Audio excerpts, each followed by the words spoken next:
심플심리. 안녕하세요. 심플심리 지민쌤입니다. 만나서 반갑습니다.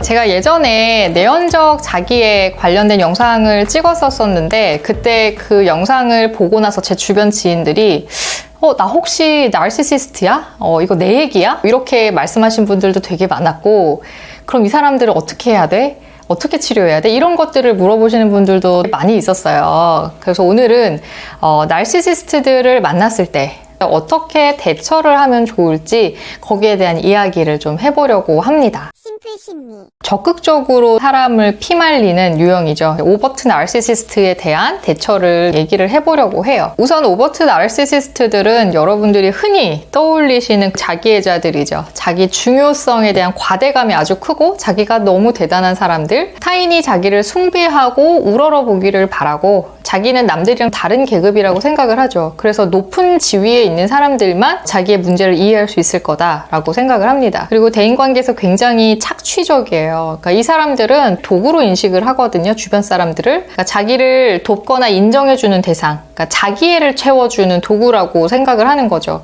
이런 행동을 하는 사람들이 공감 능력이 좋을 리가 없고, 누군가 문제 제기를 했을 때 본인 행동에 대해서 그거를 내가 잘못했구나가 아니라 자기를 시기하고 이제 부러워해서라고 생각을 해요. 그런 오만하고 건방진 태도를 가진 사람들을 우리는 자기애자 혹은 나르시시스트라고 이야기를 하죠. 근데 주의해야 될 게 하나 있는데, 어떤 성격이든 성격을 유와 무로 나눌 수는 없어요. 그러니까 자기애성 성격이 있다, 없다 이렇게 얘기할 수는 없거든요.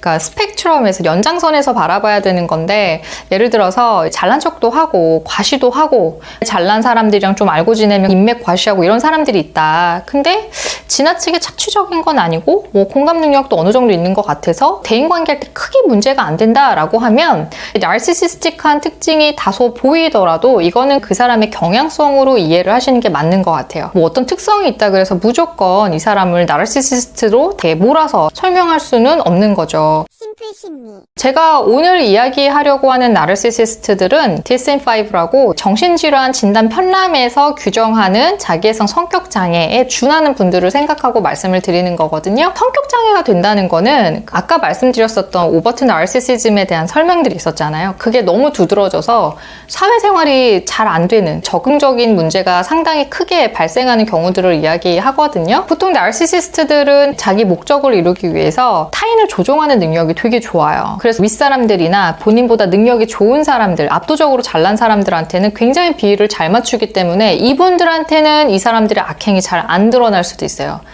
대신 이제 아랫사람들, 관계가 대등한 사람들은 아주 억울하고 부당한 처사를 많이 당할 수 있습니다.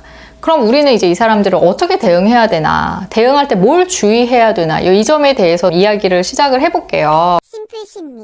우선 첫 번째, 저는 손절하라 라고 말씀을 드리고 싶어요. 가장 확실하고 좀 극단적인 방법인 것 같은데, 성격장애 수준의 자기애자들은 증상에 대한 통찰이 없어요. 그래서 변화를 기대하면서 관계를 끌고 가는 건 아주 어렵습니다. 예를 들어 어떤 문제가 될 만한 점들을 알려주면 보통의 사람들은 내가 그런 행동을 했었나? 내가 너무 심했나? 좀 돌아본단 말이에요. 자기의 행동을. 보통의 성인이라면. 근데 나르시시스트들은 그런 과정을 거치지 않아요. 자기는 대단하고 우월한데 이걸 지적받는다? 그러면 아주 분노하죠. 못 견딥니다. 그래서 대등한 관계라고 생각이 되면 화를 낼 거고, 의사나 상담자처럼 본인이 체면을 관리해야 되는 그런 관계라고 생각이 들면 그 자리에선 나이스하게 대처를 하고 나올지 모르겠지만 속으로는 지가 뭘 알아 하면서 무시하거나 치료자를 평가절하할 가능성이 아주 높습니다. 이거는 연인이라고 해서 혹은 친구라고 해서 다르지가 않아요. 이분들은 자기가 돋보이는 게 되게 중요하거든요. 친구나 연인도 나한테는 굉장히 화려한 액세서리여야 돼요. 그러니까 내 급을 보여줘야 되기 때문에 다른 사람들한테 과시할 만한, 내가 좀 으스댈 수 있을 만한 사람들을 이렇게 곁에 두려고 하죠. 그래서 아마 자기 목적에 부합한 사람이라고 판단이 되면 에너지를 많이 쏟을 거예요. 그 관계를 유지하기 위해서. 그래서 연애 초기에도 전폭적으로 애정공세하는 경우들 많이 있어요. 내가 저 사람을 잡아야겠다라고 생각이 들면. 대신에 관계가 안정권에 들어가거나 혹은 나를 돋보일 수 있는 기능이 유지가 안 될 것 같다라고 생각이 들면 이제 돌아서겠죠. 그래서 이런 분들 이분들이랑 굳이 관계를 이어가야 하나 저는 손절이 가능하다면 손절하는 방법을 권해드리고 싶어요. 심플 심리. 두 번째는 손절할 수 없다면 피상적으로 대하라. 이 모든 관계가 내 마음대로 이렇게 정리할 수 있으면 좋은데 그렇지 않은 경우들도 있죠. 끊어내는 게 안 된다면 거리 유지를 하면서 지내야 되는데 이 나르시시스트들의 먹잇감이 되는 분들이 대체로 좀 공감 능력이 좋은 분들이 많이 있어요. 나르시시스트는 감정이입이 결여된 사람이라서 다른 사람들 고통에는 별로 관심이 없어요. 대신에 내 고통에 대한 과호소를 바라기 때문에 주변에 이걸 들어주면서 자신한테 위로를 제공할 수 있는 지원 군단을 만들려고 하거든요. 자기한테 대단하다고 얘기해주고 자기 걱정을 뭐 본인들의 일처럼 같이 공감해주고 내 행복을 빌어주고 이런 사람들을 찾아내려고 하는 거예요. 이 역할을 잘해주는 사람들은 다른 사람들 고통을 무시하는 게 또 잘 안 되는 사람들이에요. 그러니까 이걸 또 다 들어줘. 나르시시스트들의 자기애적인 욕구를 채워주는 거죠. 근데 아까 말했던 것처럼 문제는 본인들도 위로나 공감이 필요할 때 뭔가 얘기를 하려고 하면 나르시시스트들은 거기에 관심이 없죠. 자기 고통 말고는 관심이 없어요. 그래서 이런 불균형한 관계를 정리하는 게 어렵다. 어쩔 수 없이 이어가야 된다라고 하면 에너지를 많이 쓰지 말란 얘기예요. 그냥 대충 들어주거나 가끔은 만남을 거절해도 상관없고 그리고 또 하나 중요한 거는 나르시시스트들이 거기에 대해서 좀 서운함을 표현한다. 그러면 흔들리지 마세요. 그 죄책감을 자극하는 멘션들에 흔들리지 마시고 그건 이제 일종의 가스라이팅일 수 있거든요. 그래서 나를 지키는 선에서 아주 피상적인 관계로만 지내셨으면 좋겠어요. 심플 심리. 세 번째, 감정적 호소는 피해라. 이거는 상대할 때 주의해야 될 점인데 이 사람들이 얼마나 주변 사람들을 힘들게 해요. 그러다 보면은 그 힘겨움에 대한 이야기를 하고 싶어진단 말이에요. 나 너 때문에 너무 힘들어 라든지 부장님 저 진짜 그러실 때마다 너무 무섭고 힘듭니다. 뭐 이런 얘기를 할 수 있잖아요. 이렇게 너로 인해 고통스럽다라는 걸 표현했을 때 나르시시스트들은 이거를 본인의 잘못이라고 생각하지 않아요. 그 사람들의 나약함, 취약함이라고 생각을 하거든요. 약해 빠져서 그렇지라고 생각을 하는 거죠.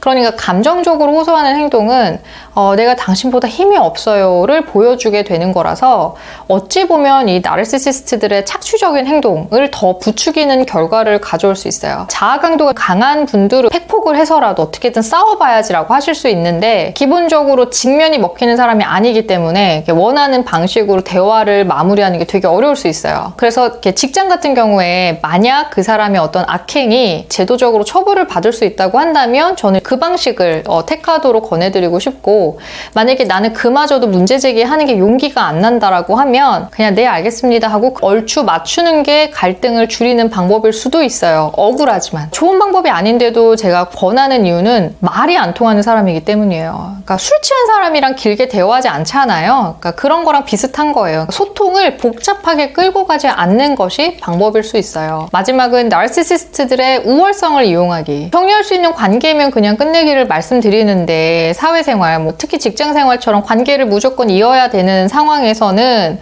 이 사람들이랑 대적하는 것보다는 이 사람들을 잘 이용하는 것도 방법일 것 같거든요. 나르시시스트들은 자존감에 취약하잖아요. 그래서 본인이 우월하다라는 그 우월성을 지켜가는 게 되게 중요하기 때문에 우쭈쭈 하는 거죠. 겉으로. 그냥 너 잘났다. 이렇게 해주는 거예요. 그냥 영혼 없이.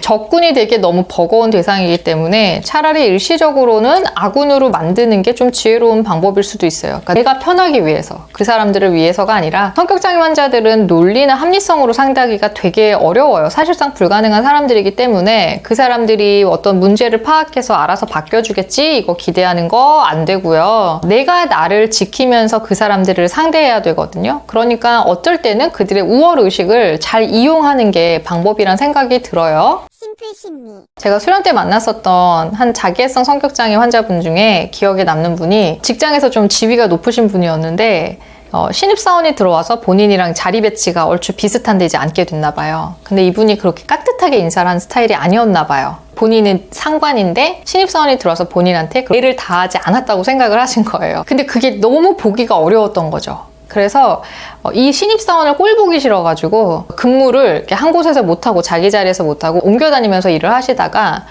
결국에는 병이 깊어져가지고 병원으로 입원을 하셨어요. 그래서 이제 휴직을 하셨던 경우를 봤었었는데 이 인사를 깍듯하게 하지 않는다는 것만으로 이렇게까지 자존감에 스크래치가 될 일인가?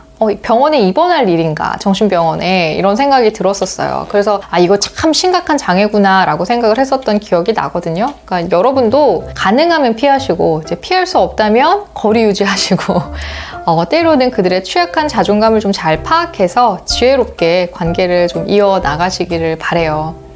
네, 오늘 심플 심리는 여기서 마무리하겠습니다. 안녕!